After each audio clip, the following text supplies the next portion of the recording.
Well, hello, Lewis County students. Today we're going to talk about paragraph structure, and this is Mrs. Murphy signing in with you. Whoops, so sorry. So, the current public service announcement I would like to pass out to all of you would be that we, as a Highland High School language arts team, have decided that all paragraphs must contain a minimum of 5 sentences. You can have 6, 7, 8, 9, 10, and that's fine, but you cannot have fewer than 5. So let's first talk about our introduction.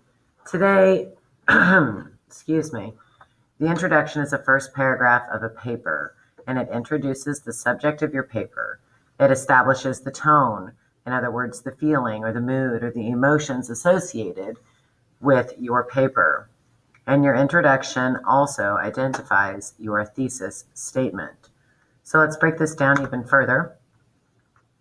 Well, before we break it down, I would like to say that many students find the introduction extremely difficult to write first. And if you are stumped, then I would highly encourage you to begin with body paragraphs and return to the introduction once the body paragraphs are complete. It is far easier to write an introduction for a paper once you are much more knowledgeable with the information in the body paragraphs. In fact, many times as you are researching and working and developing your paper and writing your body paragraphs, sometimes it goes in a bit of a different direction than what you had originally planned. And if that's the case, then you are going to have to go back and tweak your thesis statement anyway. And so it is completely fine and dandy if you are more comfortable writing the body paragraphs first, then revisiting the introduction once those are complete. So the layout of an introduction is your first sentence is your topic sentence, or even a hook. All right. So a hook is a catchy quote, an anecdote, or a statistic. So depending on the order that you have listened to these in, an anecdote is a short story that pertains to your topic. And basically what these are highly moving quotes, stories, or profound statistics. Their purpose is to draw the reader in, make them more interested in reading your paper, so then they will want to read your body paragraphs. Sentences 2 plus, those are your supporting sentences. These are sentences that detail and support your topic sentence. So in an introduction, these sentences will typically further introduce your topic by providing background information. And your thesis statement, of course, tells the reader specifically what you are writing about. Now, we're not going to jump into thesis statements very much today, simply because I have a full presentation over those to follow.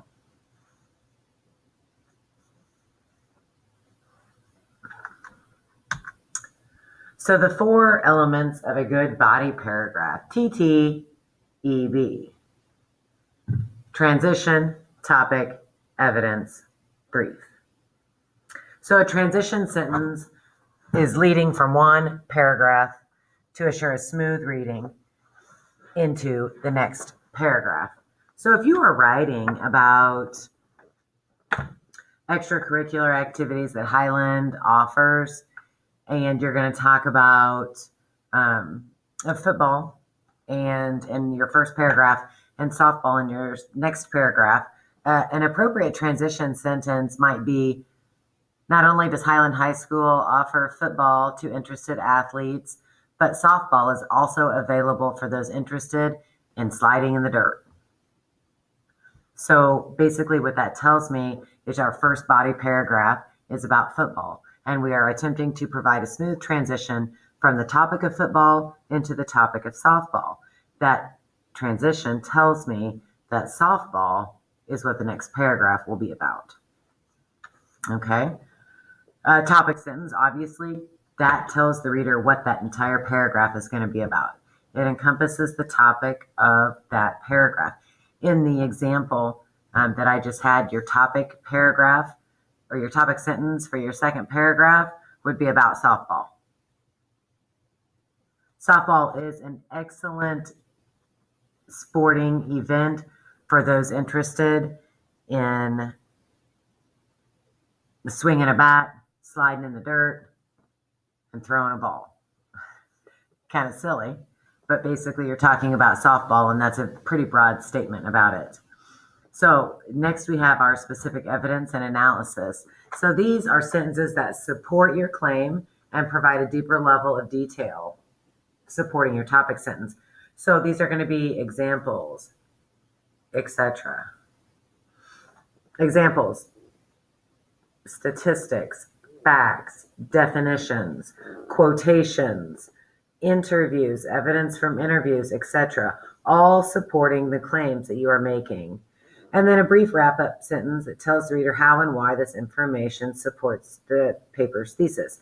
Remember, every single thing that we write about in our paper must be able to be tied directly back to our thesis statement. And if it doesn't, then one of two things needs to happen. Number one, we need to remove that information from our body paragraphs. Or number two, we need to tweak our thesis statement to match our body paragraphs.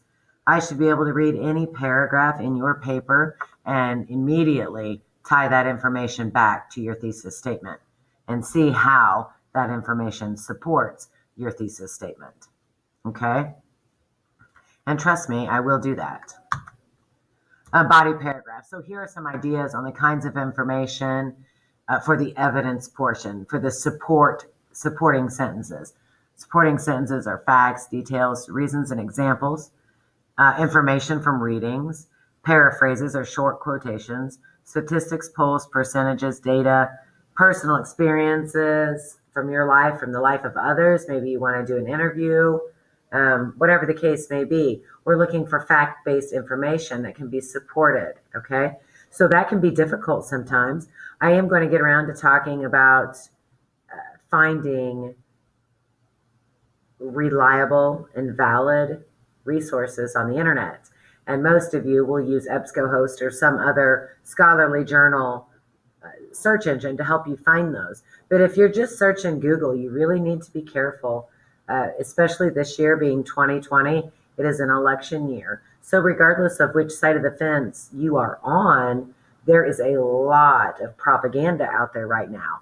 And as we're doing research for our papers, we need to be sure that we aren't reading a biased article or something that's filled with non-factual information. We always need to be able to double check, triple check, make sure we're not reading blogs and vlogs and all of that stuff, that we are indeed reading fact-based articles, and we can be pretty secure that that information is then fact-checked and accurate. If you're struggling with whether something, a source is biased or not, then you need to hit up your language arts teacher, and we'll definitely be able to help you work through that and answer your question and help you out. So the closing paragraph. Now, folks, there's absolutely no citing here unless you are having a quote. And the only reason you'd want to put a quote in your conclusion is if it is extremely powerful and leaves the audience with a final hard-hitting note that you want them to take away. No new information is posted here. This is purely a summary of our main points. You know, it ties up and explains any information that may have been misunderstood, and but no new information is presented here. This is all a summation. And FYI, my LA4 kids, remember that we do not start the conclusion with in closing, in conclusion, in this paper I told you about. Okay, there's obvious advantages to doing that with the younger grades, but once you reach my class, phrases such as that need to be eliminated from your writing. All right, and that concludes our presentation on paragraph structure. And if you have any questions, you can hit any of the LA teachers up. We'd be happy to help you out. And have a good night or day.